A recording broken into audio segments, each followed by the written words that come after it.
Right, welcome back to the big question. A lot of SMS is coming in. Keep talking to us on 22422 on Twitter using the hashtag the big question. We're talking about the ICC issue and the controversy currently going on about whether or not actually they were procured witnesses and what role they may have had to do or may not have had to do with Deputy President William Ruto and Joshua Assang's case at the ICC. In studio tonight, like we told you, I'll start on my right first. I have Kiminini MP, Chris Wamalwa, with me. And this seat, the occupant, is also walking in now. Hi, Mheshimiwa. Karibu see you again. Nice to see you. And you're now cool. Yes, I'm back, and some small gift for you, you know, the last time you were here. Our microphone, not my microphone. Thank you so much. Hope we have settled the debt. Right. Debts have been settled. Mheshimiwa Gatundu South, Moses Kuria. A lot of messages coming in. Many people already telling us to lock the doors tonight. But I'm sure nothing of the sort is going to happen. But thank you so much for making time for the big question, both of you, Mheshimiwa. And I'll start with the questions that many people are asking. First, let me read some here. We have here somebody saying, who was Kuria working for? Is Kuria part of the fixers mentioned by Charles Keter? And why now? That question being asked by so many people, for both of you, I'd like an answer to that. David Ngureng in Langata says, Kuria, what made you disclose this information at this time? Why didn't you blow the whistle much earlier? Might it be a propaganda orchestrated by Jubilee to get DP off the hook? And I'll start with that question. Why now? It's not you've now. talked about it before. It's not now, Hussein. The first time I did mention about these issues, I think in more graphic and more elaborate manner was on 24th of March 2011. And I was on live TV, the way I'm on live TV with you today.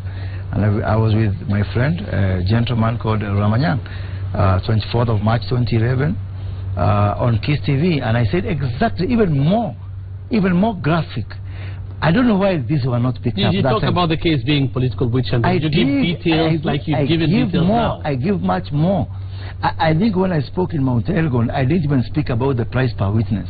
In 2011, 24th of March, before the cases were confirmed, before even the initial appearance by the suspects at The Hague, I mentioned that we procured witnesses for Kriegler and for Waki, and we paid them as low as 2,000 shillings. And this was political game between PNU and ODM, and nobody picked it up.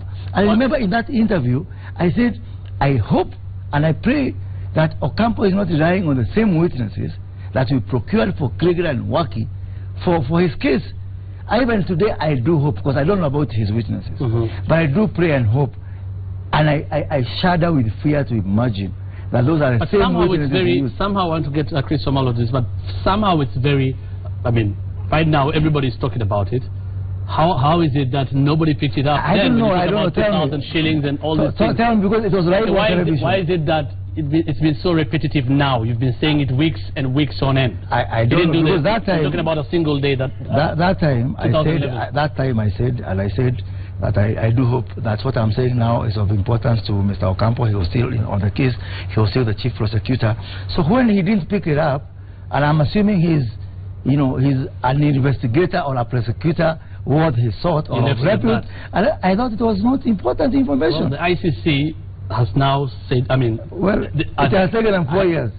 Okay. It has taken 4 years. How long did it take before they pick it up now? No, it has taken 4 years and 7 months. So that is a wonderful question from a wonderful interviewer like yourself to the wrong person. Because it should be asked to ICC. My question is, if you're saying that day you talked about this, because Ocampo didn't pick it up, you left it at that. Because I thought it was not important. It took some days for ICC to pick it up again. You kept going on. Yeah. Why did you just say just like then I leave it at that? My friend, why can't you undertake to ask ICC? You know, there's this guy. Show them the video, because I've sent it to you. Okay. Yeah? And ask them, you know this video? This guy is the 24th of March, before the cases were confirmed. Why are you picking it now after you've closed your case, and you didn't pick it then? Let me give before the case was closed. All right. Thank you. Before you came here, you know, we had an MOU with my friend Kuria that we're going to debate objectively, without any side shows. Chris Omalo is my very good friend, and we are both Catholics waiting for the Pope. We don't want to spoil anything that comes between us and the Pope. Right. I think what my friend Moses Kuria has just mentioned, I don't remember in 2011 him mentioning about the issue of procuring these witnesses. We do know very well that some time back, before the purported prayers started rolling out, we had some discussions, and we saw our colleagues from URP particularly saying that the government is not fighting enough to be able to see one of their own, Deputy President and Arab son, getting out of the ICC. And that is the very time that the prayers started. And my friend Kuria, at that time I was going to Mount Elgon, and he passed through my constituency. Yes. So at that particular time he called me, and he told me I'm going for the prayers in Mount Elgon. At that time I think I was out of the country. I've just arrived. On your way to New York. And when he arrived in Mount Elgon, that is the time he disclosed this issue of procuring witnesses for the first time. And when you speak to other colleagues from the Jubilee side, they said, hey, the prayers are working. You can see the people now are coming out, and you can see the Honorable Moses Kuria coming, saying it's true, they procured the witnesses. So the challenge here is this: why now? Honorable Kuria is a sober man. He likes saying things objectively without fear of favor. Notwithstanding whoever he was working for, because we are told he was working for the UK Centre at that particular time. So when Honorable Kuria came up with full disclosure about this issue of witnesses, the question's out there: why now? Is it because they are now trying to respond to the accusations of URP that the TNA team is not fighting enough to see the Deputy President out? So he needs to come out and tell us more. What does he know about these issues of the procuring false witnesses? Is it coming now because we are timing the 2017 That is what the opposition has already said. Why do you say that? Absolutely. Why do you say that? No, you know, the issue is last time the ICC issue was very critical as far as the success of the Jubilee government is concerned. When you look at the Deputy President and His Excellency the President, they had so much convergency because of the issue of the ICC. And right now, as we go for the elections in 2017, I think there's going to be a disconnect. This is His Excellency is not there, and the Deputy President is still there.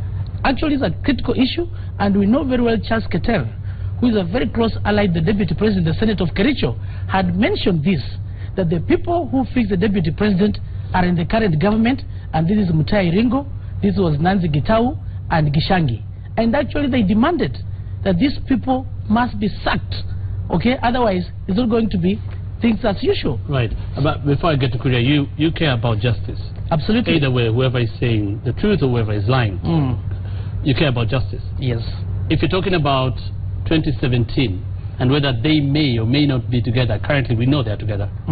The way we see things, they are together. Why don't you also try and see where Moses Kuria is coming from in terms of him just saying, my conscience is disturbing me and now I want to talk? Now, why would you say it's just politics? First and foremost, I want to clarify that as a Squad Coalition and as Kenyans, we wish His Excellency the Deputy President well. He's the Deputy President of this country, and if in any case, if the disclosures from Honorable Moses Kuria is going to add value as far as the Deputy President is going to come out, we have no problem about that. But the challenging issue is this. I want you to see the sequence of the events. After this team coming out and saying, hey, you're not doing enough for a person to come out, then here comes Moses Kuria. You know, I'll tell my good Catholic faithful, my partner, that in the book of Philippians, St. Paul says, people are going to preach the gospel for so many reasons. Yeah, others for love, others for their own interest, but it does not matter as long as they preach the gospel. So I want to ask you, Honorable Christianas Wamalwa, do you believe William Ruto is guilty? I'm not saying William Ruto is guilty. Do you believe he should be freed from the Hague? Right now, do you believe this case should be terminated? Right now, there's a petition to the ASP, and this petition, personally, I've signed.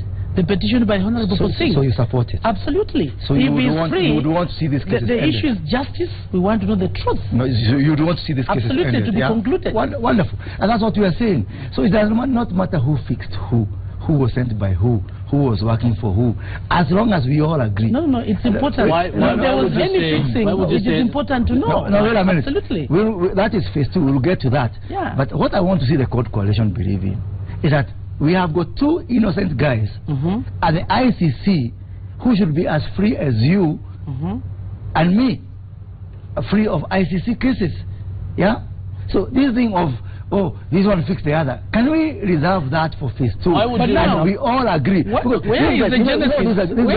Where's the genesis of fixing? Excuse me. These guys are saying they believe Ruto is innocent. For me, that's all that matters at this moment. That is for you. Yeah. That is to so you. If you believe in that, and I talked to Oburu yesterday about that. Oburu is a wonderful, man who is aging gracefully, and we did agree, that what matters now is to proclaim the innocence of innocent people. Okay. Okay. Okay. And I do hope that Raila is going to stand up for his former deputy. Okay? Right. And his former party Raila Odinga gave a statement yesterday. You know why I'm very cautious. Raila Odinga has been more than willing. I'll give you time to respond. You know why I'm skeptical. 1982.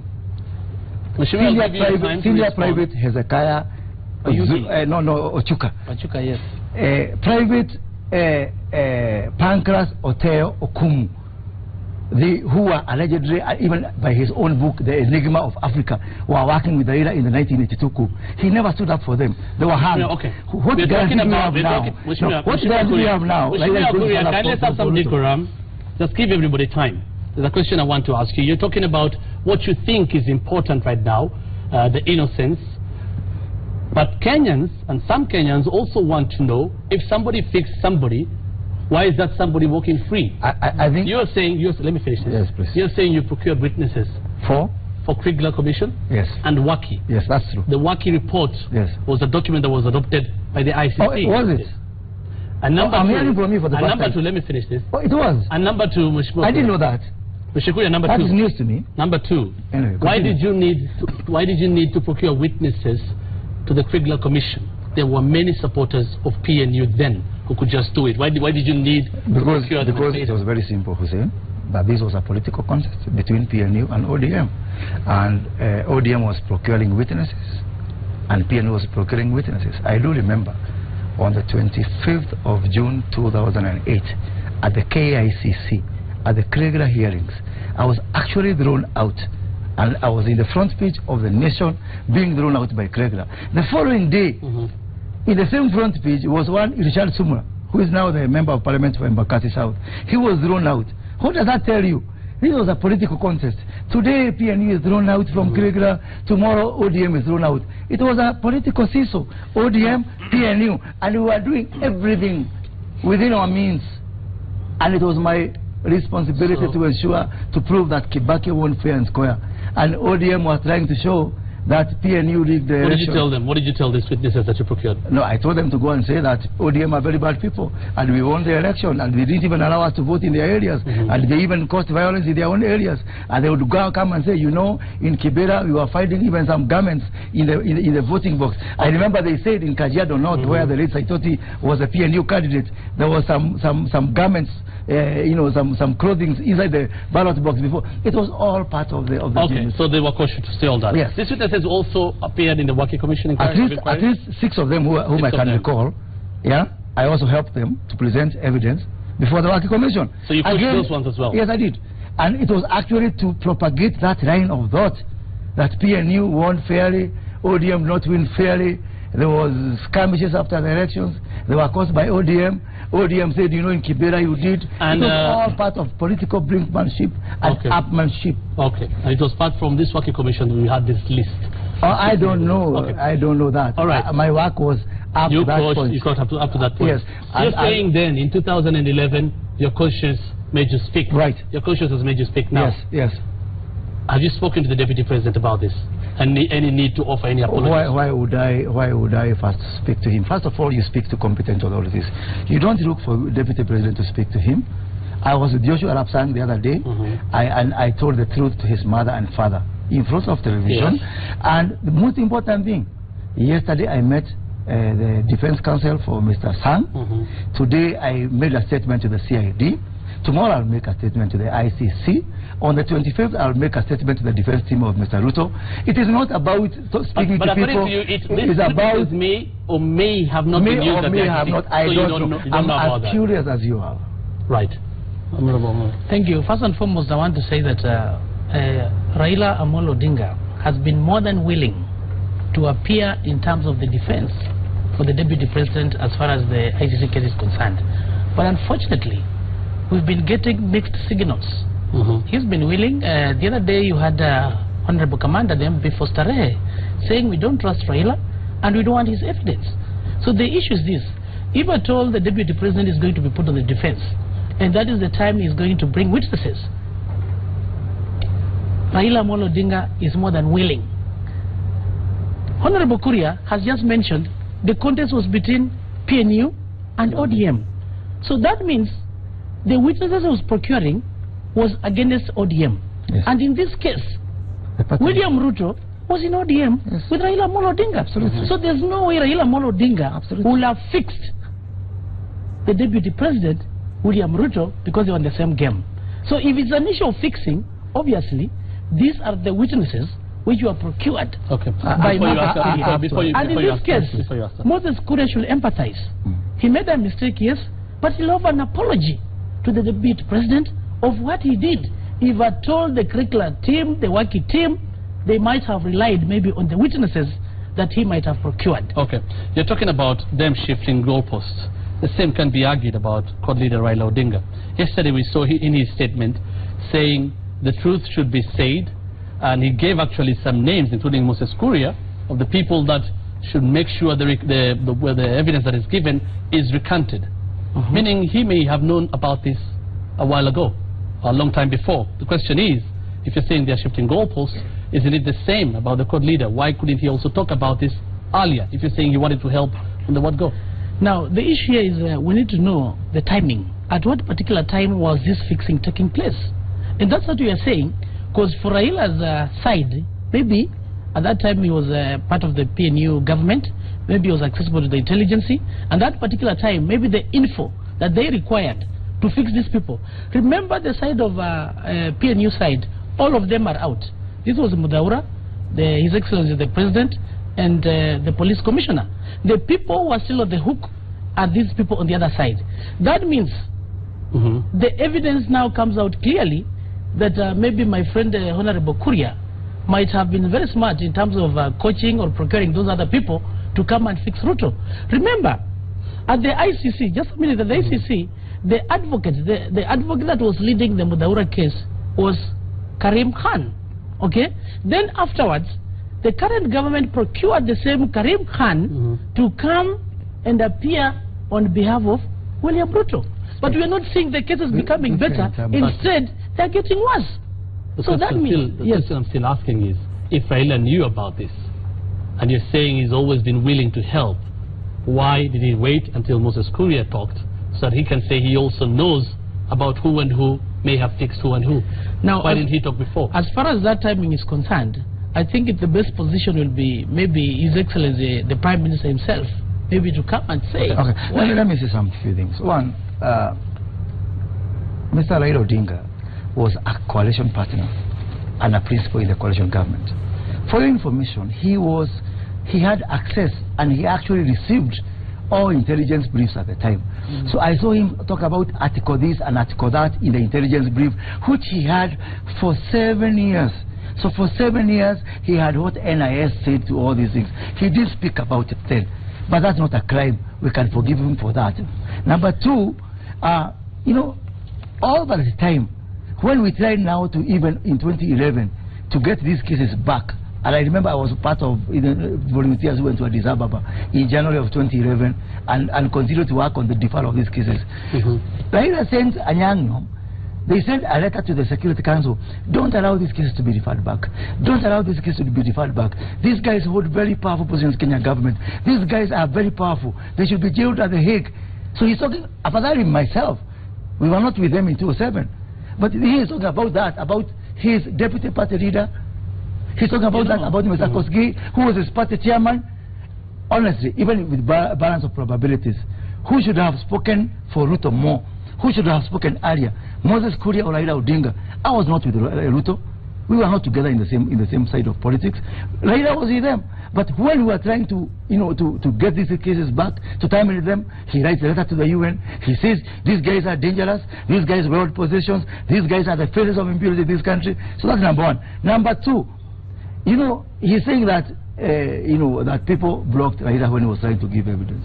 Do you know how many people, even, like, for example, from Rift Valley have called me names on social media, or you are fixing, or you're doing to do that? Do you know how many people from Central are accusing me of betraying? But that's not important for me. My integrity is more important. My honesty, yes, my honesty is more important, and my own conscience is more important. Right. If I was to look back and say, I'm not going to give evidence because, you know, Ruto's people are saying, you know, Central people are saying, you know, that is not being honest. And Raila is like my father. I expect him to lead and to have a higher moral threshold than I do have. He has given a statement. We saw the statement yesterday of what should be done for him to talk. Abraham says, really, Kuria is supposed to be in jail. What is the judiciary doing? He bribed witnesses to block justice. I'm just sick with Kenya's injustice. You're talking about your conscience in 2011 and today. Does your conscience tell you that? I'm doing the right thing as to where I should be in jail. You should be in jail? As to where I should be in jail, we have a parliamentary session in the morning. Mine is to determine how I'll be in the morning. I'll be in parliament. It's not for me to determine whether I'm in jail. If the competent authorities of this country determine I should be in jail for what I did for Kuria and for Waki, guilty charge. If they decide, but I'm appealing to you because you severally, when you talked about this, you talked about your conscience. Now I'm talking to you about your conscience. What does it tell you? What should happen to you? You know, I went to the CID today by my own volition. I recorded a statement. So why can't you leave it to the competent authorities? Okay. Many people are also asking here. Vincent from Kitale talking about whether all this thing has been choreographed and Kuria is being used. Kuria is being used as a ploy of another bigger thing. I'm like 44 years old. How old are you? What is talking about? How old are you? Doesn't matter. No, I'm 44 years old. How old are you? Mr. Wamalwa, how old are you? The question is, what is the motive? I'm older than you. I mean, someone honestly of my age, I'm not someone to be used or to be sent to what to do. Thank you. So there's no, your motive is what? My motive is just for truth to come out, okay? And my motive is for the people, us to come to terms with our historical perspective and where we have come as a country and stop hiding our head in the sand like proverbial ostrich, pretending that things that happened yesterday, we've forgotten them only 7 years for a country of 50 years. Okay. I think one thing I want to say is the ICC is an international court, and definitely we have the international standards that it must be able to abide by. And in this case, for Honorable Kuria to come and purport that Raila Amolo Odinga had written a letter that these people must be jailed is null and void. No, but he agreed. There's no way. Just a minute. Let him finish. There's no way. Is wrong word. The court has to listen to the evidence before it makes a decision. But he agreed. It cannot decide on that purported letter. It's not purported. Anyanyong admitted last week. He gave him his time. Anyanyong sued Eugene Wamalwa on defamation. Last week he went to court and withdrew the suit. He told Wamalwa, I'm sorry, my brother. Okay. Yes, I wrote the letter. Give him his time. Let him respond. Give him his time. So we can't say that the letter that the purported letter that was written, that is the one that made the decision. Maybe reasons why the deputy president and Arab Sang currently are at the ICC. It is because UN was telling this case here. The issue is this. UN record. Can I finish, please? You know, there's this issue of recanted evidence in line with Rule 68. We should be looking at this issue, appealing so that that one cannot be allowed, so that you can be able to discredit that evidence.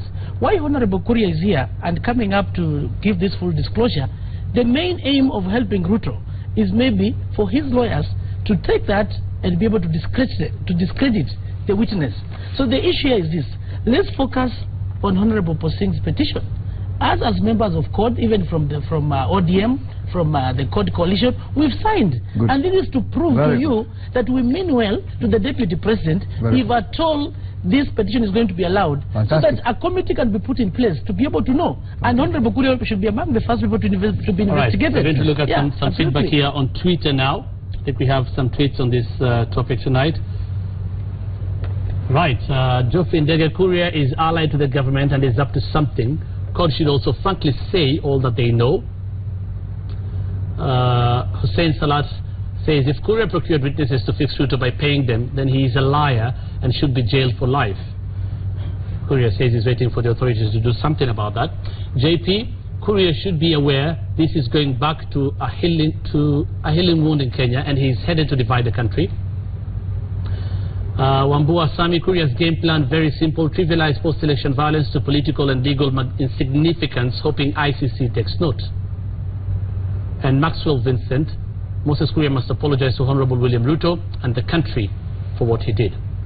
Will you do that? And your final comment. And your final comment, let me finish. And your final comment for both of you. Yeah. You've seen JP's tweet there, and many are also talking about this, and what it does in terms of dividing and polarizing the country. What do you have to say to that, to the nation, as we wind up? I think I want to say this to the nation, that we want to have unity in this country. We want to have a cohesive country. We do not want to go back to where we've come from, but we cannot build a country and a nation on the foundation on things that are not true. Okay. Mine is to say that Kenya... You've been asked to apologize? Well, I will apologize to not only to Ruto, but to everyone in this country, and everyone needs to apologize. I'm going to read by example. You see the difference between me and Raila. I am always reading by example. Him is waiting for someone else. So I will apologize, yes. I am big enough, I'm man enough to apologize. I said sorry to the parents of Joshua Lapsang. I will say so to Mrs. Rachel Ruto and the children who are my good friends. And say I am sorry for the role we played and the role we all played as a nation. And this case is based on falsehoods, on fallacies, and we need to terminate them. Then we come to that case of coming to terms. Because of time, I have to let this one go. But again, isn't that contradicting yourself? You just said that you are not sure whether these witnesses are the ones in the case. But you're saying this case is based on fallacies and... I don't know. I don't want to see. Nothing else has been proven. So to the contrary. Don't know if these witnesses that you coach are being used currently at this case? I am going to... they may or may not. I'm going to use my good connections to arrange for you to interview Bensouda and you ask her that question. Okay, thank you. I want to thank Honorable Kuria for apologizing. And I want to say here categorically that Raila Amolo Odinga has nothing to apologize about because he never fixed anyone. He never procured the witnesses. And as Kenya to move forward, we want to say this. I want to remind our friends, colleagues from the other side of the divide that should call off these prayers that are going around in the country. They are polarizing the country. We want to be peaceful. But now let's focus on the petition. How can prayers polarize the country? Just a minute. We've seen the prayers are there, but we are seeing the utterances that are coming out. They are dividing this country more. We need to move together as a nation. We need to reconcile. We need to heal. We don't want to go to the old wounds. And what we are saying here, we are praying that the petition by Honorable Singh at the ASP, we do hope that they'll give a listening so that those purported false witnesses can be able to be cross-examined, can be able to be looked at and see the objectivity about the matter. I thank you. Honorable Chris Wamalwa, Honorable Moses Kuria, thank you so much, gentlemen, for making time for the big question. Keep talking to us on 2242 on Twitter using the hashtag The Big Question. We take a short break now.